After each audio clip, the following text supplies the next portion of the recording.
का नुमाइंदा खुसूसी सुमेरा खान हमारे साथ मौजूद हैं। सुमेरा, आप बताइएगा इस तफसीली प्रेस कॉन्फ्रेंस के अंदर और कौन कौन से पॉइंट्स उठाए गए, अफगानिस्तान की बात की गई, भारत की बात की गई और फिर इंटरनल फैक्टर्स जो कि दहशतगर्दी में मुलविस हैं उनको भी बेनकाब किया गया।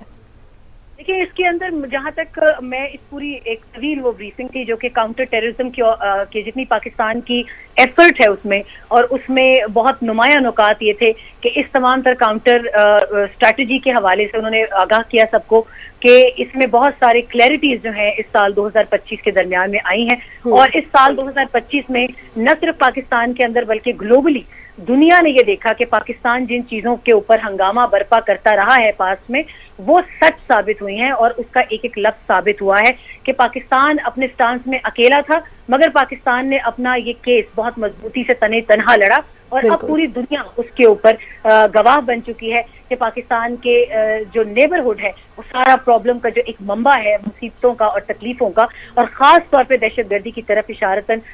इस पे पहले बातें होती थी, मगर अब दुनिया क्लैरिटी के साथ बात करती है। और इसमें बगैर किसी अबहाम के ये तमाम तर जो क्रेडिट है वो पाकिस्तान को as a state, as a nation जाता है कि उन्होंने दहशतगर्दी के इस फितने को जो इसका मंबा था न सिर्फ उसको आश्कार किया बल्कि उस मंबा में उसका साथ देने वालों को भी सरेआम उन लोग पूरी दुनिया के सामने एक्सपोज किया। तो उन्होंने ये बात बड़े दबंग अंदाज में की। DGIFPR ने, जनरल चौधरी ने वादे किया कि हम पहले अकेले थे मगर अभी हमने ये वादे कर दिया दुनिया पे, अक़वाम आलम पे, कि पाकिस्तान दहशतगर्दी का शिकार रहा है और इससे जंग भी पाकिस्तान ने अकेले की है, मगर अब दुनिया का ताउन जो है वो इसमें सामने आ रहा है। दुनिया के बहुत सारे ममालिक जो हैं, सिर्फ पाकिस्तान ही नहीं बल्कि अब वो वाज़ेह तौर पर कह रहे हैं कि अफगानिस्तान दहशतगर्दों की, दहशतगर्द तंजीमों की आमाजगा बन चुका है और इसके ऊपर फौरी तौर पर एक्शन बहुत जरूरी है। दहशतगर्द उन्होंने कहा ख्वारिज हैं, उनका इस्लाम से कोई ताल्लुक नहीं है। और ये बात उन्होंने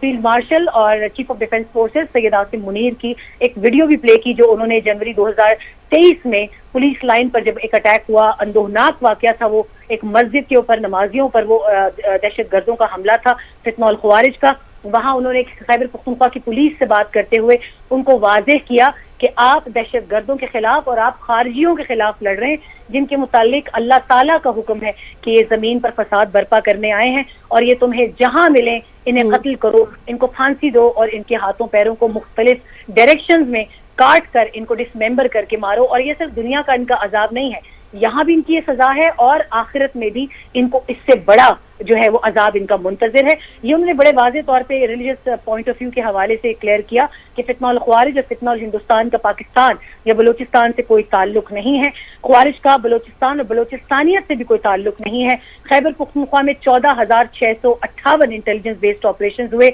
मुल्क के दीगर हिस्सों में 1739 ऑपरेशन हुए। गुज़िश्ता साल मुल्क भर में 27 खुदकुश बम धमाके हुए, ये बहुत बड़ा नंबर है। और गुज़िश्ता साल मजमूई तौर पर 75,175 सिक्योरिटी ऑपरेशंस किए गए। उन्होंने ये भी कहा कि मार्का हक में भारत का मुंह अपने ही सिंदूर से काला हुआ है और वो कालक वो आज तक मिटा नहीं पाएंगे। उन्होंने ये भी कहा कि ख्वारिज दहशतगर्द हमलों में ड्रोन और क्वाडकॉप्टर्स का इस्तेमाल बेदरेख करते हैं जिससे मासूम बच्चे और औरतें निशाना बनते हैं। एक वीडियो में ये भी दिखाया गया कि एक खारजी एक बच्चे को अपने लिए ढाल के तौर पर इस्तेमाल कर रहा था और वही वजह थी कि दूसरी जानिब सिक्योरिटी फोर्सेस के जवानों ने इंतजार किया कि वो उस बच्चे को छोड़े तो इसके साथ वो अपना एक सलूक करें या उसको जहन्नम वासिल करें। उन्होंने ये भी कहा कि फौज कोई कोलेटरल डैमेज नहीं करती, कोलेटरल डैमेज से मुताल्लिक भी झूठा बयानिया बनाया जाता है। मगर एक बहुत अहम बात जो DGIFPR जनरल चौधरी ने की वो ये की कि मुल्क के अंदर से इनके हाथ किस तरह मजबूत होते हैं। वो एक बहुत बारीक वारदात है जिसमें पॉलिटिकल रेल्म्स इस्तेमाल की जाते हैं। और खैबर पख्तूनख्वा इस वक्त वो वाहिद सूबा है जहां से चीफ एग्जीक्यूटिव ओहदे के स्लॉट से दहशतगर्दी के खिलाफ नहीं बल्कि बयान आता, बल्कि उनके साथ बातचीत का हमेशा बयानिया बनाया जाता है। क्यों? क्योंकि वो बयानिया तकरीबन 2021 से चला आ रहा है, 2019 और 20 से चला आ रहा है कि दहशतगर्दों के साथ बातचीत की जाए। और उन्होंने कहा भी कि उनकी पार्टी के दौरे हुकूमत में ये बातचीत दहशतगर्दों के साथ की जाती रही, इसी वजह से पाकिस्तान ने बहुत नुकसान उठाए। जबकि अगर आप ऑपरेशन ज़र्ब-ए-आज़म और रद्दुल फसाद का रिजल्ट देखें तो वो रिजल्ट बहुत मुख्तलिफ थे। मुल्क भर में कामयाबी से इस पे काबू पाया गया था दहशतगर्दी के वाकयात पर, मगर वो सर्ज रीसर्ज में तब्दील हुआ, इंसर्जेंसी ने सर उठाया, टेररिज्म ने सर उठाया। इस वक्त दहशतगर्दों के सामने जवान और अफसर एक ही तवातुर से शहीद हो रहे हैं। और अगर आप देखें तो उन शहादतों के बावजूद, उन सिविलियंस बच्चों के शहादतों के बावजूद इस वक्त पूरी कौम जो है वो फौज के साथ खड़ी है, मगर सियासी बयानिए की जद्दोजहद में। मेरा साथ रहेगा, हमें हामिद अल मशरकी साहब ने भी ज्वाइन किया, उनको भी शामिल गुफ्तगू करते हैं। हामिद साहब बहुत शुक्रिया, आपने समा को वक्त दिया।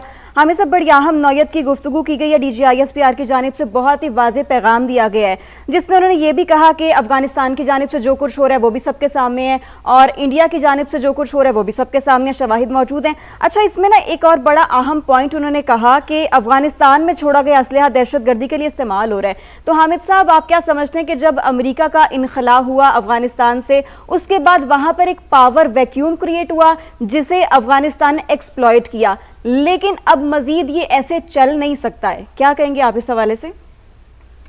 जी बिल्कुल, मैं समझता हूँ कि बड़ा वाज़ेह पैगाम दिया गया है DGISPR की तरफ से कि रियासत का बयानिया और हुकूमत की जो कमिटमेंट है वो बड़ी क्लियर है, और वो ये है कि अब किसी भी हालत में अफगान तालिबान को इस अमरीकी असला को भी इस्तेमाल नहीं करने दिया जाएगा। और सबसे बढ़कर ये कि पाकिस्तान के खिलाफ जितनी भी प्रॉक्सीज काम कर रही हैं इंडिया की और दूसरी, उनको मजीद अब काम नहीं करने देंगे, बल्कि पाकिस्तान अपनी हिफाजत भी करेगा। पाकिस्तान दहशतगर्दी के खिलाफ जो उसका रिजॉल्व है उस पर मुकम्मल तौर पर अमल करेगा। देखिए, बात यह है कि जिस तरह DGISPR ने वो सारे फिगर्स दिखाए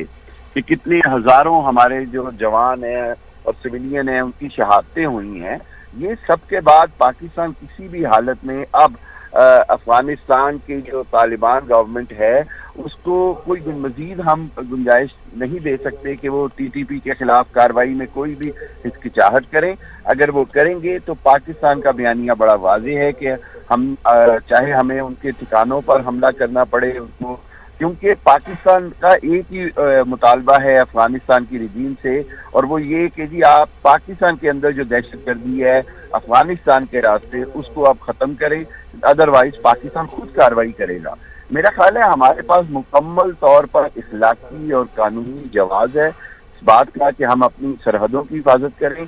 अपने मुल्क में आने वाली दहशतगर्दी के खिलाफ भरपूर इक़दाम करें, और यही वो पाकिस्तान आर्मी का, पाकिस्तान अफवाज का जो कमिटमेंट है कि वो किसी हालत में अमन के ऊपर कोई कंप्रोमाइज नहीं करेंगे। मेरा ख्याल है ये बड़ा क्लियर मैसेज था DGISPR की तरफ से, और DGISPR ने जिस वजाहत के साथ ये बात बताई है, अब मैं समझता हूँ कि आइंदा आने वाले दिनों में मजीद इसमें क्लैरिटी आएगी। एक मजीद अफगान गवर्नमेंट को भी सोचना होगा कि क्या उनको चूज करना होगा, जो बार बार ने कहा कि उनको चूज करना होगा तालिबान को दहशतगर्दी और पाकिस्तान की दोस्ती के दरमियान। उनको बहरहाल पाकिस्तान से दोस्ती में ही फायदा था, लेकिन चूंकि उन्होंने खुद जो TTP है उनके दहशतगर्दों को, फितना उल ख्वारिज और फितना उल हिंदुस्तान को पनाह दी, ना सिर्फ पनाह दी बल्कि उनको इनकरेज किया कई जगह पर। तो अब पाकिस्तान की तरफ से मेरा ख्याल है कि बड़ा वाज़ेह पैगाम गया है और इसमें अब कोई रियायत की गुंजाइश नहीं है। जी ठीक है, आबिद साहब आपके जानिब आऊंगी। ये कहिएगा कि जैसे कि अभी हम बात कर रहे थे और DG साहब ने भी फरमाया कि अफगानिस्तान के अंदर छोटी बड़ी टेररिस्ट ऑर्गेनाइजेशन जो है वो पनप रही हैं, उसको पनाह दी जाती है, अफगानिस्तान को as a base of operation use किया जाता है मुख्तलिफ तंजीमों की जानिब से। जो इंटरम गवर्नमेंट है उसका भी किरदार इसके अंदर कुछ खास ठीक नहीं है, उल्टा वो भी भारत के साथ मिलकर, हमने देखा कि जब अफगानिस्तान की जानिब से पाकिस्तान की पोस्टों के ऊपर फायरिंग की गई तो उस वक्त उनका वज़ीर ख़ारजा भारत में बैठा था। तो जो भारत का इस सब के अंदर किरदार है उसको इसी तरह बेनकाब करने की जरूरत है, उसको भी दुनिया पे वैसे उठाने की जरूरत है जैसे अफगानिस्तान के बारे में हमने मौक़िफ़ उठाया और आज दुनिया उसकी तायद कर रही है। जी बिल्कुल ठीक कहा आपने। मैं यही पहले बात कर रहा था कि जैसे हमने 2 साल से 3 साल से हम ये बात कर रहे थे और इन सारी चीज़ों का प्रूफ इंटरनेशनल कम्युनिटी को दे रहे थे, लेकिन उस वक्त कोई उस तरह से उसको नहीं ले रहा था। लेकिन अब सारे के सारे वही बात, जितने आपने बहुत सारों का जिक्र किया, सारी कंट्रीज़ का, थिंक टैंक्स का, ऑर्गेनाइजेशंस का, इवन UN सिक्योरिटी काउंसिल का, उन सब ने देखिए अब वो ही बात कर रहे हैं जो पाकिस्तान कह रहा था। तो ये तो इस्टेब्लिश हो गया कि अफ़गानिस्तान वो जगह है जहाँ से टेररिज्म पूरी दुनिया के लिए एमिनेट हो रहा है और ये वो जगह है जो पूरी दुनिया के लिए ख़तरा बनती जा रही है। लेकिन अब ये इस्टेब्लिश करने की ज़रूरत है कि इस स्टेट को इस्तेमाल कौन कर रहा है। ये जो अफ़गानिस्तान का जो सिस्टम है, जिसको आप रजीम कह लीजिए, जो वॉर लॉर्ड्स कह लीजिए, जो आप आर्म्ड ग्रुप कह लीजिए, नॉन स्टेट एक्टर्स कह लीजिए, क्योंकि یہی وہ ایڈیفائس ہے جس کے اوپر بیس کر کے افغان رجیم جو ہے وہ حکومت کر رہی ہے. کیونکہ دیکھیں افغانستان کے اندر کوئی اسٹیٹ ایگزسٹ نہیں کرتی, افغانستان کے اندر انسٹیٹیوشنز ایگزسٹ نہیں کرتے, افغانستان کے اندر ایک گرے ایریا ہے, grey area with in the grey area ہے, اور اس گرے ایریا کے اندر ایک رجیم ہے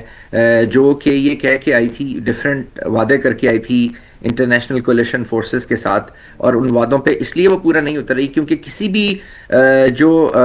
اس طرح کی جو ڈسپنسیشن ہوتی ہے جس میں آپ نے اسٹیٹ سے بیونڈ کام کرنا ہوتا ہے, کیونکہ اسٹیٹ کی تو رسپانسبلٹی ہوتی ہے, انٹرنیشنلی اس کو پوچھا جا سکتا ہے, وہ کوئی یونائٹڈ نیشن چارٹر کے انڈر آتی ہے, وہ کوئی انٹرنیشنل کنونشنز کا حصہ ہوتی ہے, کسی الائنس کا حصہ ہوتی ہے, کچھ ٹریٹیز کا حصہ ہوتی ہے, تو آپ تو ان میں سے کسی کا بھی حصہ نہیں ہے, سو آپ کی کوئی رسپانسبلٹی نہیں ہے, لیکن آپ مزے سے گورن کر رہے ہیں. یہ تو آج کل کے دور میں بادشاہ سے بھی اچھی بادشاہت ہے کہ آپ you are not responsible for anything and you are enjoying all the perks of a wallflower. سو یہ بہت ایک ڈینجرس سی سچویشن ہے. اور پلس دیکھیے کوئی بھی جو اس طرح کی چیز ہوتی ہے اس میں دو چیزیں ہوتی ہیں, پہلی ہے